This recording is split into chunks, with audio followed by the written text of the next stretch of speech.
Hi, everybody. My name is Christine Mudvanhu. I am your host on the Chamber podcast.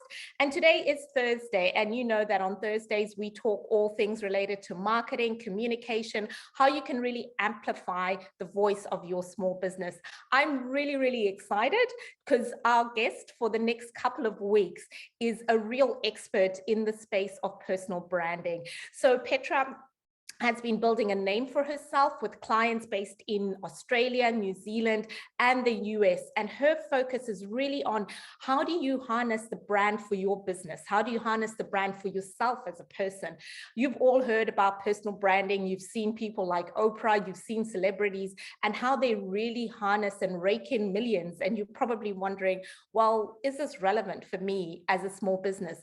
How do I turn my ideas or myself into a brand that I can attract customers to? One thing a person said to me that's always stuck with me is people do business with people they know, like, and trust. And that is a lot of what branding is about. But I'm not the expert in this space. So without further ado, I'd really like to introduce our guest, Petra. I'd like it, Petra, welcome to the Chamber podcast. Hey, Christine, thanks so much for having me. I'm looking forward to this series.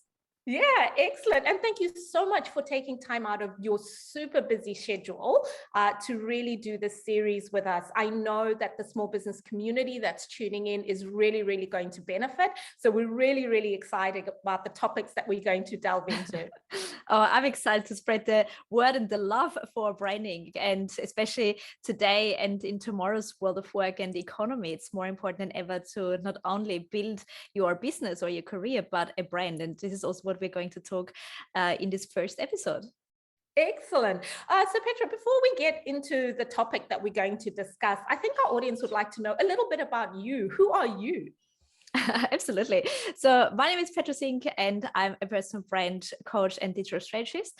And today I work mainly with corporate professionals and small to medium business owners and leaders to build and then also monetize their personal brand. And how I got into this was actually kind of by accident. I started in brand and product marketing in the fast moving consumer goods industry. And I always thought this is my one and only career. I loved it so much. I was fascinated by all things of it. And I did that for the next 10 years. And I got promoted probably a little bit too quick for my own good. And I got called into my manager's office one day in the morning and she said, let's go for lunch. And I said, oh, it must be time for my next promotion because that's how I got promoted for the previous 10 years. I just worked a lot. I outworked pretty much everyone. I was first in, last out, took on more responsibilities and projects than others. So I got promoted. Well, quite the opposite happened. She put me on a performance improvement plan. And I did not see that coming because I thought, but how? Like, I'm the one who gets things done. I'm the one who is actually working on everything and anything. And the others are getting the promotion, are getting put on performance improvement plan. And the explanation was that, yes, we see that you're a hard worker, but you are in a senior role. You're looking after 18 boards. Your role is to influence and enable others doing the doing, not you doing the doing.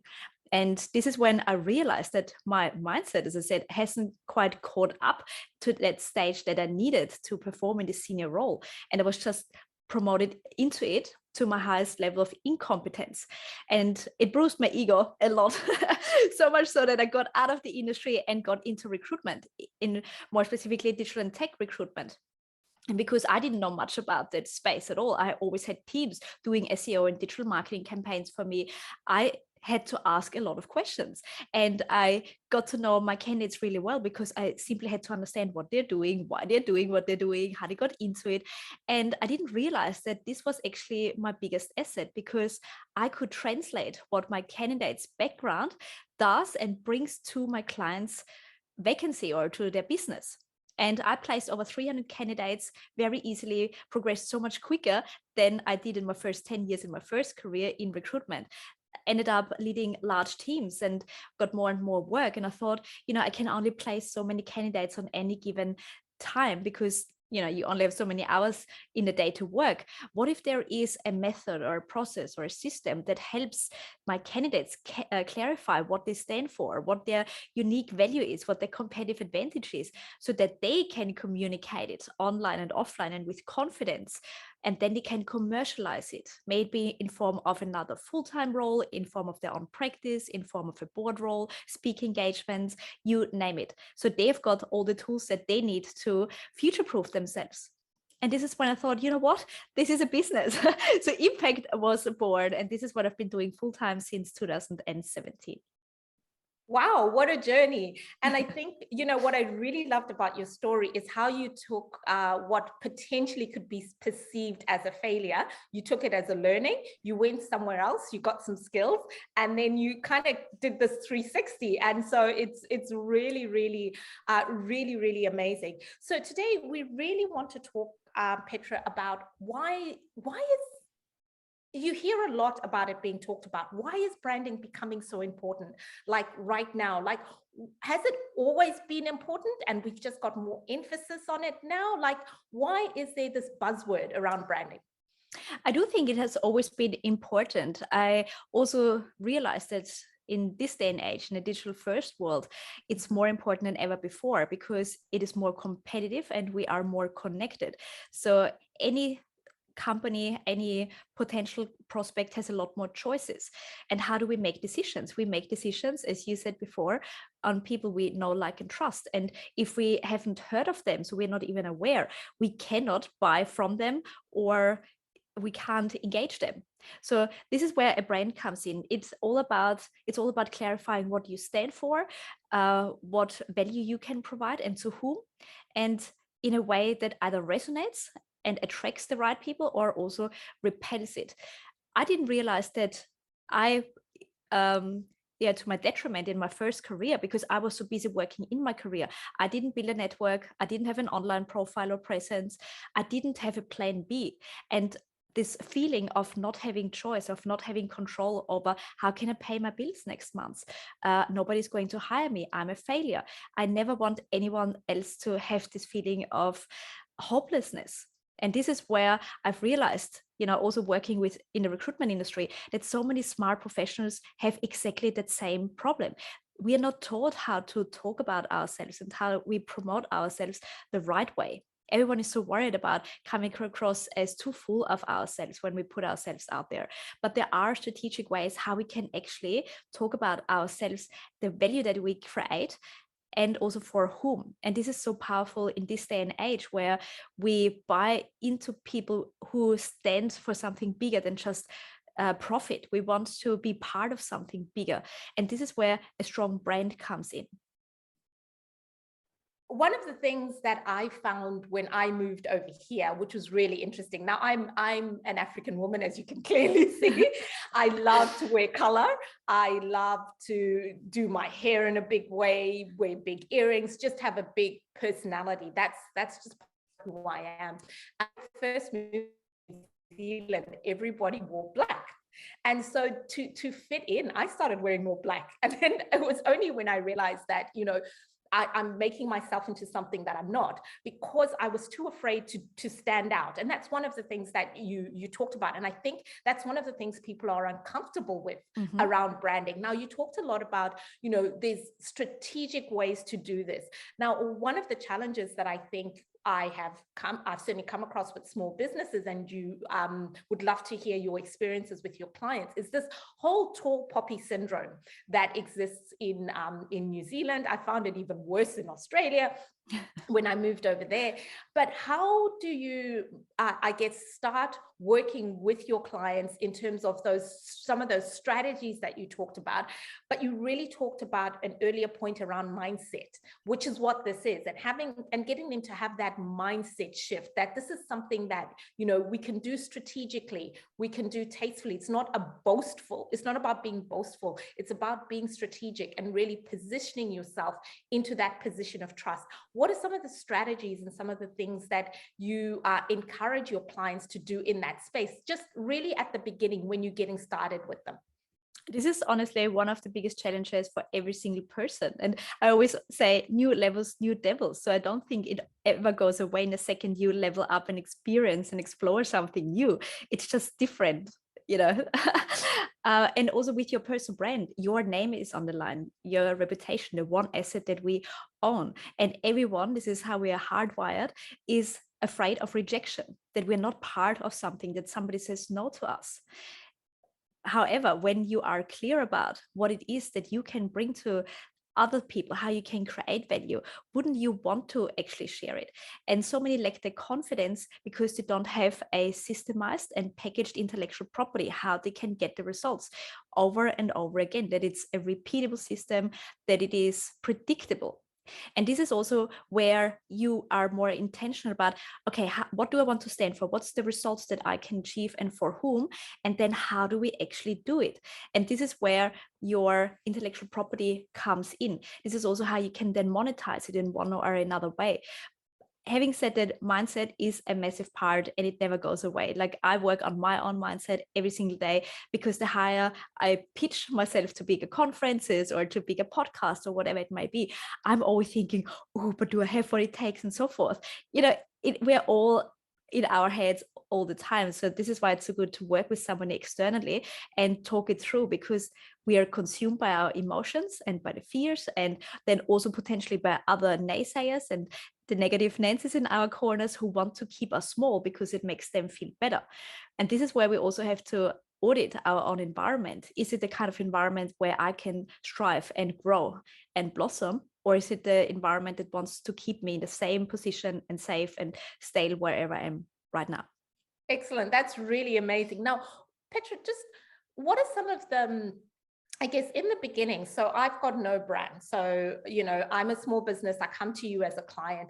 So in the beginning, a lot of people don't even see themselves as a brand. Now, you touched on the personal brand a little bit, but could you explain the difference between sort of building that personal brand and building that organizational brand, and how those, and we're going to talk a little bit about this in more detail in a later topic, but just a little bit of a snippet so people understand what personal branding is and what organizational branding is. And for those of you who are tuning in, this is a topic we're going to come back to in more depth. So we're not going to do a deep dive here. It's just really so that we're laying the foundation so that as we're progressing the conversation, people do understand the difference between the two, because I think it's quite important. Absolutely. Now, everyone's got already a personal brand. It's a reputation. It's basically what other people say about you. And this is where so many already miss out on opportunities, because people are not able to basically refer or introduce others because they don't know what they're actually doing. Everyone wants to be clever these days rather than being clear and have all the fancy titles like a unicorn hunter. It's like, what? What are you doing? It's like a recruiter. I love that. Can I just quote you? Everybody wants to be clever rather than being clear. That is a tweet. We're going to tweet that.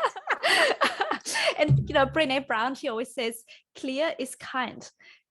So why do we want to make it so complicated and stand out for the wrong reasons when we are confusing people? And again, confused minds don't buy. So if we're not quite sure what I can actually get with you, I'm like, no thanks. I want to be safe and I don't want to get disappointed. So we are not engaging with them. So this is personal brand is basically what people say about you. And I've again learned it myself that I didn't get it right, because it was actually an event, a person that we both know, and he would have introduced me to this person who would be like perfect client avatar for me. And he said, so Petra, she is a really good networker. I was like, seriously? That's all what you think? This is the least thing that I want to be known for. And I identified that I did too much, because I literally talked about everything and nobody knew what I was actually doing, because I had so many irons in the fire at the same time and was talking about it at the same time. And I didn't realize that I was actually confusing people with what I'm doing. So, as I said, I made my message a few times over and over, because you learn as you go also. So your personal brand is basically, how would people introduce you? How easy is it for others to refer you? And also, what kind of feeling do they have with you when you enter the room, when you leave the room? Are they excited? Are they inspired? Are they more curious? Are they feeling down? What is the feeling that you leave behind? And it starts with extracting your own value. So if you want to build a personal brand that's built around your name, your reputation, your IP, your experience and expertise, then you need to bring a lot of you in there. Then you need to extract what is it that makes me different to others. Whereas with a company brand, it actually starts from the outside in. Who do I want to attract? Who is my ideal customer? What are their traits and how can we serve a need? Whereas with a personal brand, you actually start the opposite. What can I bring to the table? And then who I want to talk to and work with. Company brand, the opposite. Who do I want to work with? What can I bring to the table? What feels the needs? Having said that, I do strongly believe that one supports the other and should support the other, because in the end, it comes down to value alignment. When I'm a strong advocate for sustainability, for example, and my company is all about exploiting the nature, then there is a value clash, and you could have the best job, you could work with the best team, but the environment just literally sucks the light out of you. So it's also identifying, what do I stand for, what can I tolerate, and what is an absolute no-go. And I don't put myself into that situation. Thanks so much for that clarification. Now, one of the reasons I think people need to build a brand is all about innovation and reinventing yourself. Can you talk a bit about how brand building allows you to reinvent and rebuild your business, particularly in the space of COVID, where literally you've seen people overnight do even 360s in their businesses because the external circumstances have, dictated that they do that. How does reinvention and a concept design, how does all of that fit into building your brand strategy? Oh, I'm so glad you addressed this topic, because nowadays everyone needs to be looking into, how can I reinvent myself? How can I make myself relevant in the next 2, 5, 10 years? Because with the speed of technology and how it impacts every single industry and profession, we're not going to do whatever we're doing now in another 3, 5, 10 years from now on. And this is also why our topic is why you need to build a brand rather than a business, because a brand stands for a lot more than just what you offer or your title. Because also job titles these days, they come and go. Even when I was in recruitment in digital and tech space, I had a few roles. Only about a handful of clients in Australia could fill those the candidate's skill set. And then 18 months down the track, the skill set wasn't relevant anymore because it was automated. So the pace of change that we're in is a lot faster. And just because your skill set is in demand right now, it doesn't mean it's in demand in another 2, 3, 4 years. Whereas a brand means that you are known for your story, for your character, for your traits, for your interests, for your results that you bring. And more so, how can you make sense out of your background and your experience for the next step? And this comes down to those transferable skills. When I say I've got 20 years experience in marketing, I've got 2 degrees and I earned 3 awards, you're like, okay, I think it's good. Nobody knows what to do with that. Nice to know. And particularly in this era where the university degree doesn't hold as much weight as it did, say, in our parents' generation. Even in our generation, it might hold a little bit, but I certainly look at like my nieces and I look at my son, my 17-year-old son. It's kind of like, yeah, might go to uni. Yeah, Exactly. And it's also becoming a commodity because we've got access to talents who are probably doing it faster and cheaper and, have got more experience than us. We cannot compete on that. It's a commodity. What no one can compete with is our story and making sense out of a story, connecting the dots. So let's say I'm somebody in hospitality and I was laid off. Now I could say my life is over because I had my hospitality management role. But what the next step would be is to, what have I actually done? What have I enjoyed doing in this role? What are my strengths and my interests? I love talking to people. I love problem solving. I love thinking on my feet. I love to create amazing experiences. So all of a sudden, when we say, oh yeah, it makes sense, how can we then go into a custom experience role, for example? Even though on paper, it doesn't necessarily translate one-on-one, it's our responsibility to dig a little bit deeper and identify those transferable skills that we can then tell a story. Having worked in hospitality for the last 10 years, the one thing that really lighted me up was when customers gave us a raving review because they had the best stay, which is why I want to specialize in creating customer experience for SaaS companies. It's like, oh, okay, makes sense. We're still working with people here and there. Rather than saying, well, I was in hospitality for 10 years, so why do you want to work in SaaS businesses? Or because you're paying my bills? Not an answer. As we're coming to the end of our intro session, where we really focus on why, I think you've made a really solid case on why you need to build a brand, not just a business. Things are evolving at an incredible rate. People want to do business with people they know, like, and trust. And that comes from a brand. And you talked about extracting your story and really showing people who you are. I loved what you said when you said confused minds don't buy, and that is so true, because when you talked about your anecdote where somebody connected you in a space and introduced you as a networker, and you realized, hang on, that's not the message that I'm trying to put out there. Am I all over the place? I'm not trying to be a professional networker. This is what I'm trying to be. So that gave you a moment to really reflect and look at what is the message that you're putting out there. How do you go out there with authenticity, with being genuine? And really, when we're in that space where people have realized the power of their procurement dollar, and I think that's where branding really is coming into its own, where people are now purchasing companies that align to their principles, that align to their values. So that's how businesses like Thank You Water or Tom's Shoes have gone, completely gangbusters globally, because people are saying, hang on, I am going to purchase those shoes anyway. Why wouldn't I not purchase it to a company who is using their profits to provide shoes for kids in South America, for example, in the case of Tom's Shoes, who don't have access to shoes?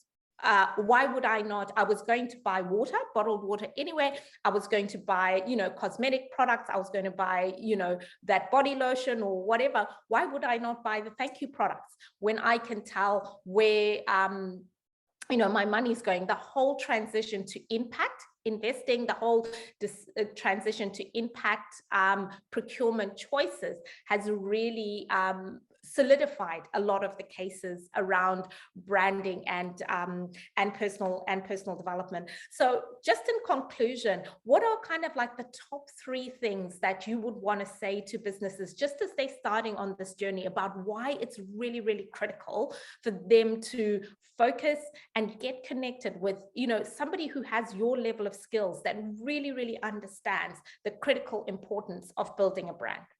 Absolutely. Well, again, your brand is your competitive advantage. Nobody can compete with it. So in the case of bottled water, like how many brands and products are out there that have bottled water? It's actually a commodity. However, Thank You Water created a brand that we want to be part of because there's a story behind it. It makes us feel good when we can do something good whilst doing something good for ourselves too. Same with Tom's Shoes. So we are buying into not only the products or services, but into the story and into the bigger purpose of the organization that we can identify ourselves with. And that also has a ripple effect, not only on the customers that we attract and the competitive advantage that we've got, but also the talents that we attract. And we're talking a lot about the Great Resignation. More and more talented professionals leave the organizations or the corporate world and start their own business because they've realized through and after COVID that simply doing the 9 to 5, working in a job that only pays the bills is not good enough anymore. The life is too short. They want to do something bigger and better. Having said that, they still need to attract the best talents, and having a strong value proposition and being clear what they stand for and what their longer term vision is. This is what attracts the best talents. And in the end, every company's success comes down to people who make it happen. So it has those 3, the triangle, the magical triangle: your customers, your employees, and also your competitive advantage compared to others that future-proof yourself. And the last thing that I would say, it's also to future-proof you. Like, yes, now you can be super excited and interested in what you do, but maybe a life event happened. Usually it's a divorce, it's sickness, or it's a redundancy, or it's a financial or economic crisis that shakes things up because we are comfortable in our bubble. And then we realize, I'm actually not interested in this anymore, or I physically cannot do this job. How can I build a foundation and dig my well before I need it, or build my roof before it rains, the saying goes. And this is what a brand is all about. So how can I put myself out there, create and build and invest in a diverse network? Because we've all heard the saying, your network is your net worth. And I always add, but your diverse network is your next career or business opportunity, because people know different people and are connected to different groups. These are the ones who can make introductions or who can open doors.